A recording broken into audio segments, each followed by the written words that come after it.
Hola, ¿cómo estás? Espero que estés súper bien. This is Tamara Marie, host of the Learn Spanish con Salsa podcast. Now, before we jump into this episode, I wanted to let you know about a special opportunity that you're definitely going to want to take advantage of, especially if your goal is to become fluent in Spanish. For a limited time only, my team is opening the doors to listeners of the podcast to take advantage of a free language coaching session. Now, in this session, it's not just we're teaching you about verbs or grammar, but we're really going to do a deep dive into what are your goals for learning Spanish, assess where you are on your journey to fluency at the moment, and help you map out a 90-day plan for how you can get to fluency. So we are going to help you take your Spanish to the next level, whether you're afraid of speaking Spanish or you just get a little bit nervous when you're talking to native speakers, or maybe you've got some of the basics down, but you really know that you struggle with getting your Spanish to flow and your listening skills aren't up to par. Whatever it is, even if it is a specific grammar issue, we will help you map out how to tackle that. And normally these sessions do cost, so we are offering a few slots for free. There are limited spaces available and they'll only be open up through the end of the month. So make sure you sign up. Go to SpanishConSalsa.com/coach. That's SpanishConSalsa.com/coach to book your free language coaching session where we will help you map out a 90-day plan to get to Spanish fluency. Okay, let's get started with the episode.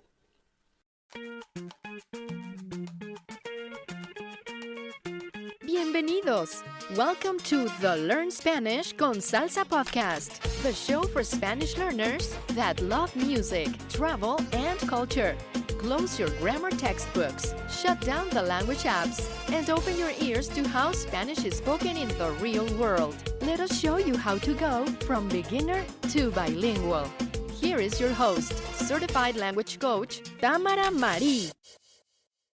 Hola, bienvenidos al episodio 166. Welcome to episode 166 of the Learn Spanish con Salsa podcast. As you know, it is Women's History Month here in the U.S., and International Women's Day also is this month. And in honor of that, we are continuing to feature songs from some of the amazing female artists from throughout Latin America. Last week, we explored merengue music, which is a genre from Dominican Republic, with a song by Milly Quesada. This week, we're continuing that tradition, but we're going to move from the Dominican Republic to the country of Colombia. So as you know, even though this is Learn Spanish con Salsa, I do like to explore different genres of music in Latin America on the podcast, and this week is no exception. So we're going to take a look at the song La Bicicleta, which is by Shakira, and it's actually a compilation she did with another Colombian artist, Carlos Vives. Now, this song actually came out back in 2017, and actually did win a Latin Grammy Award. So it was a very popular song, and it also was a listener request. So keep in mind, if you have a song you'd like to hear us break down on the podcast, make sure you send us a message at Learn Spanish con Salsa on Instagram, or if you're in our Facebook group, you can go to learnspanishconsalsa.com/Facebook to join our community, and you can also post your suggestions there. But the song that we are going to be breaking down in this week's episode is called La Bicicleta, which is the bicycle. So very simple song. And if you've ever seen the video for the song, it's actually Shakira and Carlos Vives. They're actually in Barranquilla, which is a city on the coast of Colombia, on the Caribbean coast. And that's kind of the theme of the song is they're riding this bike throughout this area, beach town. Very fun video. Definitely suggest you check it out. And as always, if you want to listen to the song and watch the music video, go to the show notes page for this episode, learnspanishconsalsa.com/166, and you can listen to the song. Now, in this episode, we're going to explore some common Spanish expressions that are used in the song La Bicicleta, and you'll also learn how to refer to things that have been happening for a while or something that happened in the past. So we'll get into some phrases that you can actually use in conversation. We're also going to talk about some ways that you can express things that you will not do. So we're going to talk a lot about negation because it's used in the song lyrics. So instead of saying, I will do something or expressing it in the affirmative, we're going to talk about the different ways in Spanish that you can actually express the opposite. And another thing that we're going to get into in the song is how to use the prefix that in English, it's actually un or un, like to undo something, for example. There's actually a different prefix in Spanish. We're going to explore that as well so you can start to see the pattern so that if you hear it in other words, even if you've never heard the word before and you don't know what it means, once you know this prefix, then you'll definitely be able to understand a lot more words and it'll automatically expand your vocabulary because every time you hear it, if you know the word that comes after it, you'll understand what that word means. Okay, so let's get into it. I'm going to start with a breakdown of the lyrics. And first, I want to also explain the genre of this song. So it's also mentioned in the lyrics. It's actually a genre from Colombia called Vallenato. And Vallenato, it has a distinct sound. It uses the accordion, but it's also a bit of a mix because when you get to the chorus, which is probably what the song is most popular for, and when you hear it, you'll see why. The chorus actually brings in a beat that's more like reggaeton. So this song, even though it says it's a vallenato, there's definitely elements of reggaeton in there as well. So it's sort of like a mix. And Carlos Vives is actually pretty popular for that as an artist of mixing different genres of music. And this song is no exception. But we're focusing on Shakira here for Women's History Month. So let's get into the lyrics of the song, La Bicicleta. So the song actually starts out, the first verse, with Carlos Vives saying, Nada voy a hacer, rebuscando en las heridas del pasado. Nada voy a hacer, rebuscando en las heridas del pasado. So that means this nada means nothing, right? So nada voy a hacer kind of sounds like it doesn't make sense because first he says nothing, then he says I will do. So this is the first example in the song where we're using negation. He's saying I'm not going to do anything, or it's something I'm not going to do, even though it says never I will do. If you translate it literally, in English we'd probably say I'm not going to do anything like that. I'm not doing that at all. So nada voy a hacer, and of course hacer is the verb to do or to make. And then he says rebuscando en las heridas del pasado. Now this phrase rebuscando en, it kind of sounds like the verb buscando or buscar, which is to look for. So it's similar to that. So this rebuscando, it actually means, if you use the whole phrase rebuscar en, it means something like digging through. So if you think about looking at the past, because this is what he's talking about here, he's saying I'm not going to go digging through las heridas or the wounds del pasado. So he's not going to go digging through, thinking about, combing through the wounds of the past or past hurts. So that's what he's saying that he is never going to do, or he will not do. Then he says, no voy a perder. No voy a perder. Which he's saying, I will not lose. I will not lose. So this is, again, another way to say that I will not do something. So in English, we actually have an entire word for that, right? We have, instead of I will do something, we say I will not, or we use the contraction won't. But in Spanish, you literally just have to add the word no before the verb, and you're basically saying that I won't do something. So, for example, if he was going to say I'm going to lose, he would say voy a perder. Of course, perder being to lose, and voy a means I am going to. So voy a perder would say I am going to lose, and no voy a perder is I'm not going to lose, or I won't lose. After that, he says, yo no quiero ser un tipo de otro lado. Yo no quiero ser un tipo de otro lado. Now, this can be a strange phrase if you try to translate it literally, because it sounds like I do not want to be a type of the other side, which is kind of strange. So first thing to explain about this is in Spanish, un tipo is another way to say a guy. So you can say, ese tipo, like that guy. So he's saying, I don't want to be a guy de otro lado. Now this de otro lado is also an expression because it literally means from the other side, but you really cannot translate that literally in this song. So de otro lado means more like I don't want to be a stranger. So instead of, from the other side, it's more of saying I don't want to be a guy from somewhere else. So de otro lado doesn't just mean the other side, literally, because lado is side. So otro lado, other side. That phrase completely otro lado also means somewhere else. Okay, so yo no quiero ser, I do not want to be un tipo de otro lado, a guy from somewhere else, or an outsider, a stranger. And also, again, another example of negation. So if you say I want something or I want to be, I would say yo quiero ser. But he's saying yo no quiero ser. And notice that the no comes right before the verb, but if you're using yo as the pronoun, which you don't have to, you could just say quiero ser or no quiero ser. But in this song, he's emphasizing I don't want to be. So he's emphasizing that I, so he's actually using the pronoun yo. So if you say, if you want to negate that, you have to put the no after that pronoun. So it's yo no quiero ser. Yo no quiero ser. And that's how you say I don't want to be.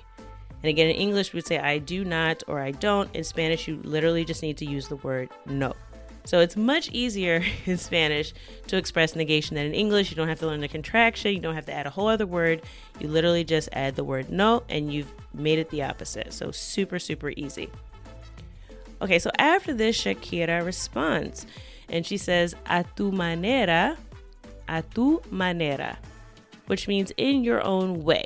So manera is way, and not in your own way like you're getting in your own way, but the way that you do things, right? So like in your own way is like in your way of being or your way of doing things.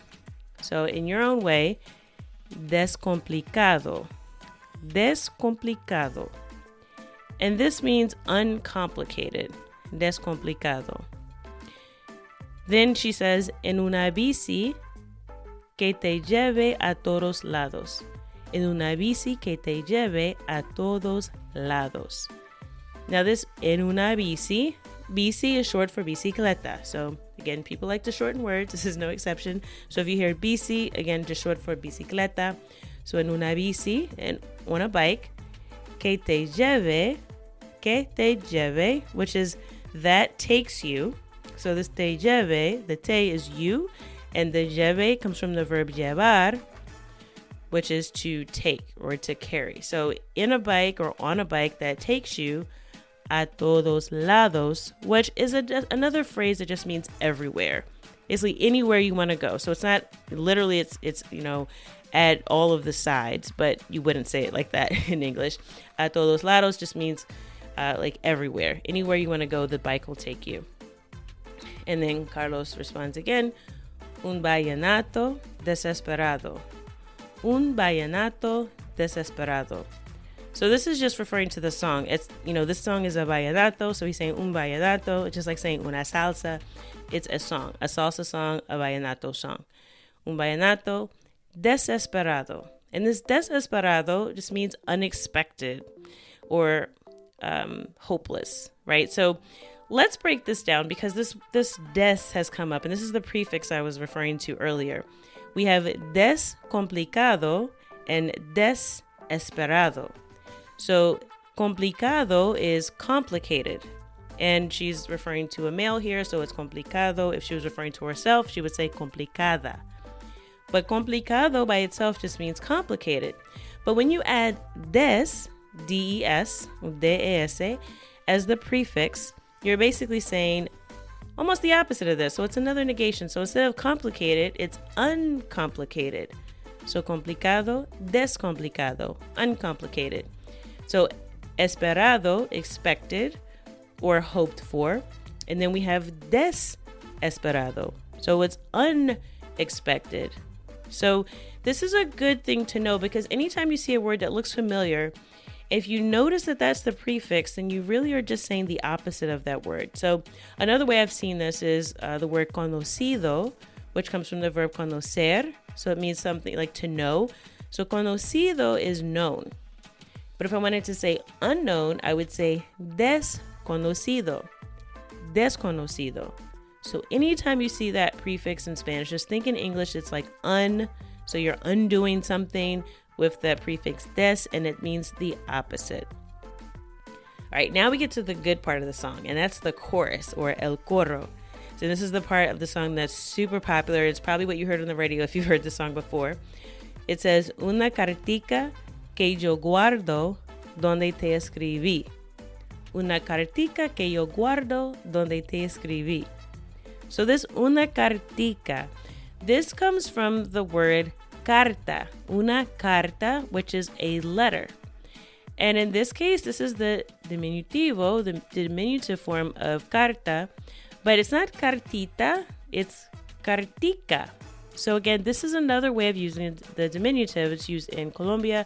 Instead of just using the ita or ito for the diminutive, you can also hear ica or ico. And in this song, that's what they're using. So it's una cartica, like a little letter or just a letter, que yo guardo, that I keep.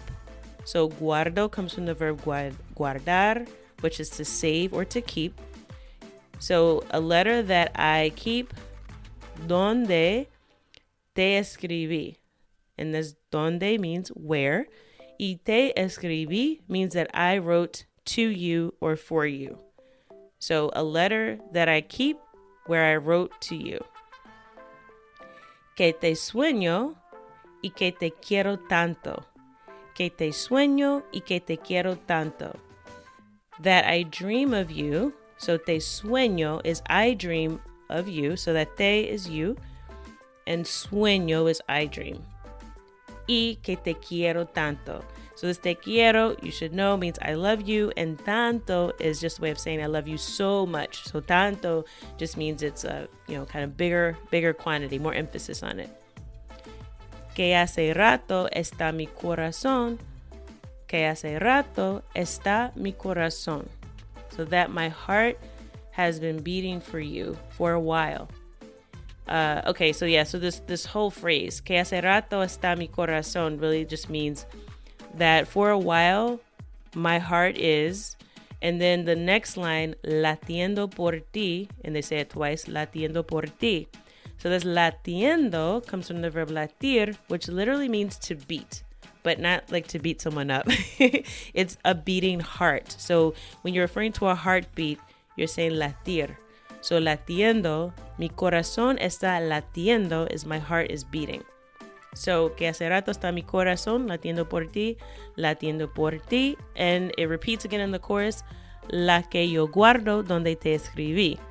La que yo guardo donde te escribí.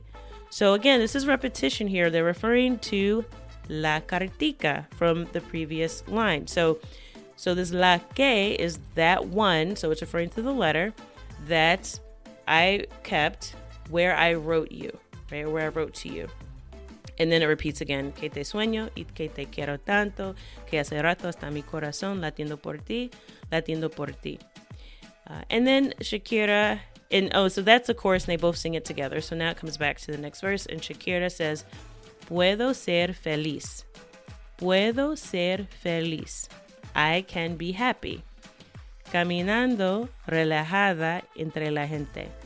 Caminando relajada entre la gente. So walking relaxed among the people. Yo te quiero así. Yo te quiero así. I like you this way. So this word así means like that, like this, that way. Just one simple word that means that. So I like you this way. Y me gustas porque eres diferente. Y me gustas porque eres diferente. And I like you, so me gustas. So she's talking to him. So she's saying me, to me, you are likable, right? So this gustas, instead of me gusta, she'd be referring to someone else. But because she's talking to him, she's saying me gustas. So I like you. Porque, because, eres diferente, you are different. And then Carlos Vives responds again, a mi manera. So before she was saying a tu manera, and now he's saying a mi manera, so in my own way. Despelucado. Despelucado. Now we just talked about this. Des means un. So let's look at the word pelucado. So that's really just a way of saying that your hair is done, right? So when you're doing like this verb pelucar, it's like to comb, to brush, to fix your hair, right? And if you say despelucado, basically it's saying that your hair is messy, right? So he's saying, in my own way, my hair is a mess. En una bici que me lleva a todos lados. So in this bike that will take me everywhere. So again, it's going to now repeat the chorus again. But you kind of get the idea. He's like riding on a bike. And when you're on a bike, you're not really able to keep your hair together because it's blowing in the wind. You're riding outside. So that's what he's saying. A mi manera, despelucado. En una bici que me lleva a todos lados. So that repeats over and over again. And then the chorus repeats. And there's a couple more things in the song. So I'm not going to be able to get into all of the lyrics, but a lot of this again is the chorus repeating. But what I do want to talk about, because it's used in the chorus, and it's actually an expression you can use in conversation, is this part where they say que hace rato está mi corazón. So this hace rato, and this can be a little controversial because a lot of the times the expressions that are used to express time in Spanish can be a bit deceptive, right? So some things mean a little bit of time or a long time, and it could be the exact same phrase. Just depends on who you're talking to and what country they're from. And I'm guilty of this too, because in English I say it all the time, and my son is always laughing at me. I say, I'll be a minute. And that minute doesn't literally mean a minute, right? A minute kind of means maybe it's a while. Like, or I'll say it's been a minute. It's been a minute since I've seen you. Doesn't mean it's been a short time. It usually means it's been a while. So kind of think about that in this context with this phrase, hace rato. So hace rato, if you're familiar with how to say something happened like 2 years ago, right? So I would say hace 2 años. So 2 years ago, something happened. Or I can say an hour ago, which is hace una hora. So I can be very specific, but this verb, this phrase, like you can say hace, and you just use that with the time frame. And hace in this context means ago. So 2 years ago, hace 2 años. An hour ago, hace una hora. Or I could say hace mucho tiempo, which means a long time ago. So this is kind of where this comes from. So hace rato, it's being less specific. It's not giving you a specific time frame. It just means a while. So this rato is like a little while. So when I say hace rato, or you might also hear hace un rato. So hace rato, hace un rato, the same thing. It just means like for a while, for some time, a little while ago, earlier. It really can be used interchangeably in that way. So for example, I could say, vino a verme hace rato. Vino a verme hace rato, which means he came to see me a while ago. So vino a verme, so he came to see me hace rato. So he came to see me a while ago. It was a little while ago. And it's also used with the verb estar if you're talking about something that's actually been happening for a while. So instead of just saying it happened a while ago, you're actually saying it's been happening for a while when you use the verb estar, which is the example used in the song when they say que hace rato está mi corazón latiendo por ti. So que hace rato, so for a while, está mi corazón.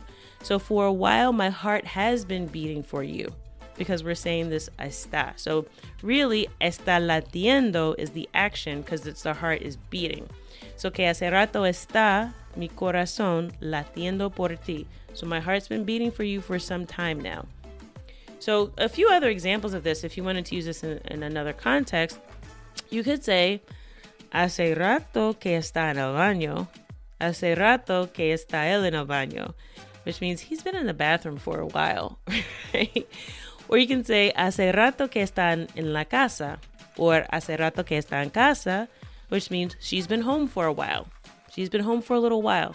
So again, you can imagine someone's asking, ¿Dónde está él? ¿Dónde está ella? Something like that. You can say, hace rato que está en la casa, hace rato que está en el baño, depende de dónde estén. So wherever the person is, you can kind of use that as a phrase, like it's been a while. They've been here for a while. Or you can use it with a different verb. It doesn't always have to be, where someone is. You can say, hace rato que están esperando. Hace rato que están esperando, which means they have been waiting for a while. So this están esperando means they are waiting. But if I say, hace rato que están esperando, I'm saying it's been a while. They have been waiting for a while now. So again, it's a little bit of a difference. Hace rato, hace un rato means for a while, But hace rato que está means it's been happening for a while. So it's really something that still is continuing in the present when you're using hace rato que está. So I hope you found that helpful. And again, some of these phrases you actually can use in conversation, and also the negation. And as we also talked about, that prefix des, you will now probably hear it every time you're listening to something. You'll notice it. Hopefully it'll stand out to you, and you'll automatically know what the word means because it's just and whatever the verb is that follows. So I hope that this has been helpful. As always, I hope that something you heard in this podcast has helped you go one step closer from Spanish beginner to bilingual. And don't forget to check out the show notes page so you can listen to this song, learnspanishconsalsa.com/166. Hasta la próxima.